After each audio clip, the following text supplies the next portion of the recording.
नमस्कार प्यारे बच्चों। आज हम पढ़ेंगे विभिन्न प्रकार के वैज्ञानिक यंत्र, वेरियस टाइप साइंटिफिक इंस्ट्रूमेंट। तो यहाँ पे जो यंत्र दिए होंगे और यहाँ से हर बार एक क्वेश्चन पूछा जाता है कि कोई भी यंत्र का नाम दे देगा कि इसका प्रयोग किस लिए किया जाता है। तो आज ही हम ये पे जो पढ़ने वाले हैं मोस्ट इम्पोर्टेंट 20 यंत्र हैं। तो देखिए इनमें पहला है अल्टीमीटर। पहला क्या है? अल्टीमीटर। तो अब आपसे क्वेश्चन में पूछ लेगा अल्टीमीटर का प्रयोग किस लिए किया जाता है। तो ये देखिएगा किस लिए किया जाता है।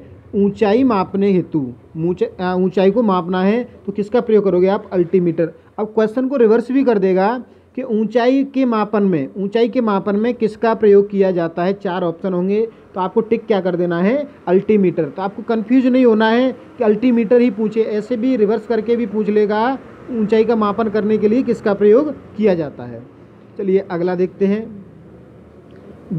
इसमें दूसरा है अमीटर। अमीटर का जो हम प्रयोग करते हैं वो विद्युत धारा को मापने के लिए किया जाता है। विद्युत धारा को मापने के लिए किसका प्रयोग किया जाता है?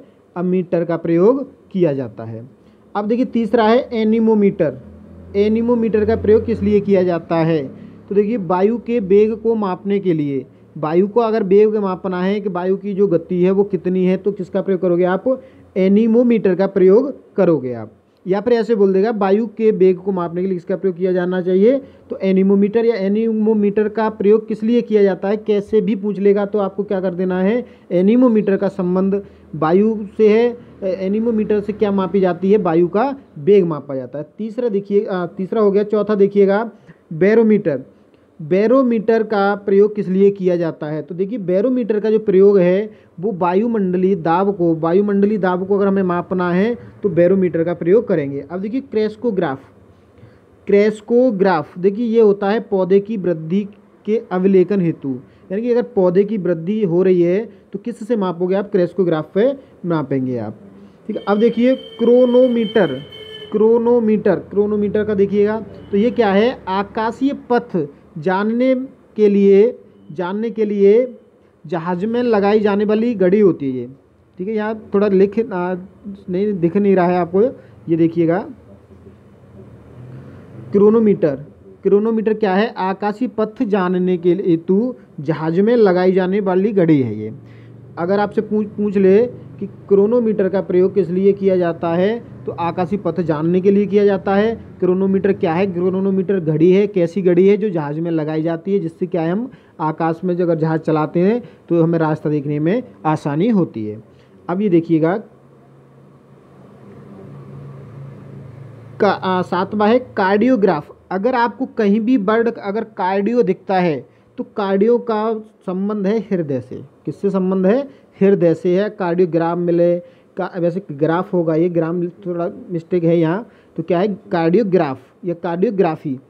अब ये देखिएगा कार्डियो शब्द का संबंध सीधे आप हृदय से लगाइएगा। तो अब देखिए यहाँ पे है कार्डियोग्राफ, तो कार्डियोग्राफ का जो प्रयोग किया जाएगा वो हृदय की गति के मापन हेतु किया जाएगा। हृदय की गति मापनी है तो कार्डियोग्राफ से मापोगे। अब ये देखिएगा डायनेमोमीटर। अब ये देखिए डायनेमोमीटर का प्रयोग किस लिए किया जाता है? डायनेमोमीटर का प्रयोग होता है इंजन के आउटपुट के लिए। इंजन के आउटपुट को मापने हेतु ये कितना करंट आउटपुट कर रहा है। अब ये देखिए इपीडियास्कोप कई बार पूछा भी गया है कि इपीडियास्कोप का प्रयोग किस लिए किया जाता है। या फिल्मों के जो पर्दे होते हैं, फिल्मों के पर्दे का प्रक्षेपण किसके द्वारा किया जाता है? तो इपीडियास्कोप के द्वारा किया जाता है। फिल्मों के पर्दे पर प्रक्षेपण हेतु जो मूवी वगैरह चलती है हॉल में, तो इपीडियास्कोप के द्वारा ये पर्दे आपको दिखाए जाते हैं। चलिए अगला देखते हैं। अब है यहाँ पे फेदोमीटर का प्रयोग किस लिए किया जाता है? तो देखिए अगर हमें समुद्र की गहराई मापनी है, सागरों की गहराई मापनी है, तो किसका प्रयोग करोगे आप? फेदोमीटर का। अब देखिए गैल्वेनोमीटर और एक अभी पढ़ा था आपने अमीटर। तो अमीटर गैल्वेनोमीटर से विद्युत धारा मापी जाती है, लेकिन गैल्वेनोमीटर से क्या होता है? यानी कि लघुत्तम अत्यल्प, यानी कि जो कम करंट होता है वो मापा जाता है। अति अल्प विद्युत धारा मापने हेतु किसका प्रयोग करते हैं? गैल्वेनोमीटर। अब देखिए ओडोमीटर। अब देखो ओडोमीटर का प्रयोग किस लिए किया जाता है? ओडोमीटर का प्रयोग किया जाता है वाहनों के पहिए द्वारा तय की गई दूरी को मापने हेतु। या आप बोल सकते हो जो आपकी कार्स हैं या जो आपके व्हीकल्स हैं 4 व्हीलर 2 व्हीलर, तो उनमें जो अगर पहिए द्वारा दूरी को तय करने के लिए किया जाता है तो आपके लिए कौन सा होता है, वो ओडोमीटर होता है। वाहन के पहिए द्वारा तय की गई दूरी को मापने के लिए, यानी आपकी बाइक 1 किलोमीटर चली है, 2 किलोमीटर चली है, इसको अगर मापना होता है तो किसका प्रयोग किया जाता है, इनमें वाहनों को मापने के लिए किसका प्रयोग किया जाता है, वाहनों के पहिए द्वारा दूरी जो मापी जाएगी वो ओडोमीटर से मापी जाएगी। अब अगला देखिएगा, पेरिस्कोप। पेरिस्कोप का प्रयोग किस लिए किया जाता है, देखो जल के भीतर से बाहरी वस्तुओं को देखने के लिए।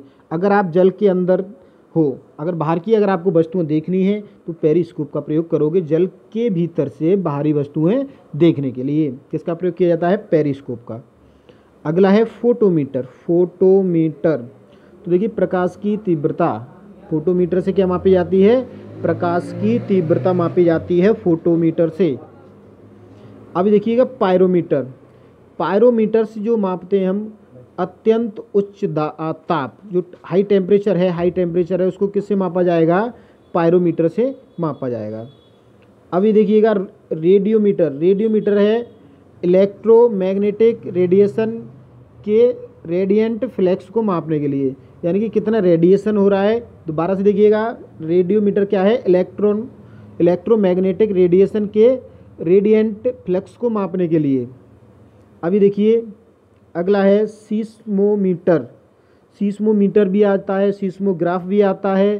तो सीधे बोल दीजिएगा, भूकंप, ज्वालामुखी, विस्फोट आदि के कारण भूमि की गति में जो हलचल पैदा हो जाती है, भूमि की जो स्थिरता है, भूमि में जो क्या होता है, हलचल पैदा होती है, किसके कारण, भूकंप, ज्वालामुखी, विस्फोट आदि इनके कारण अगर जो हलचल पैदा होती है उसे किस में मापा जाता है, सीस्मोमीटर से। अगर भूकंप की बात करें तो सीस्मोग्राफ है। अभी देखिएगा अगला है सेक्सटेंट। सेक्सटेंट वस्तुओं के बीच कोणीय दूरी को मापने के लिए, यानी कि जो वस्तुएं हैं इनमें कितने डिग्री का कोण है। सेंटेक्स का प्रयोग किस लिए किया जाएगा, वस्तुओं के बीच कोणीय दूरी को मापने के लिए। अब देखिए ट्रांसफार्मर।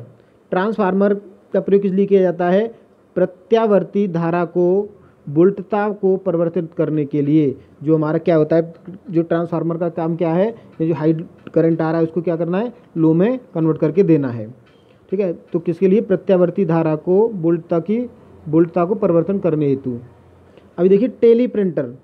टेली प्रिंटर ये एग्जाम में कई बार पूछा भी गया है। टेली प्रिंटर का प्रयोग जो किया जाता है, जो टेलीग्राफ के द्वारा हम जो संदेश भेजते हैं या कोई सूचना भेजते हैं, तो ये स्वतः ही क्या हो जाती है, सूचना अपने आप क्या हो जाती है, प्रिंट होके निकलती है। देखिएगा टेलीग्राफ द्वारा भेजी जाने वाली सूचनाओं को स्वतः छापने वाला यंत्र है ये। तो जो टेली प्रिंटर क्या है कि कोई भी हमने अगर टेलीग्राफ से सूचना भेजी है उसको क्या कर देगा, सेल्फ ही ऑटोमेटिक ही क्या कर देगा, छाप देगा। ठीक है, तो अगर आप हमारे चैनल पर नए हैं तो चैनल को सब्सक्राइब करिएगा और जो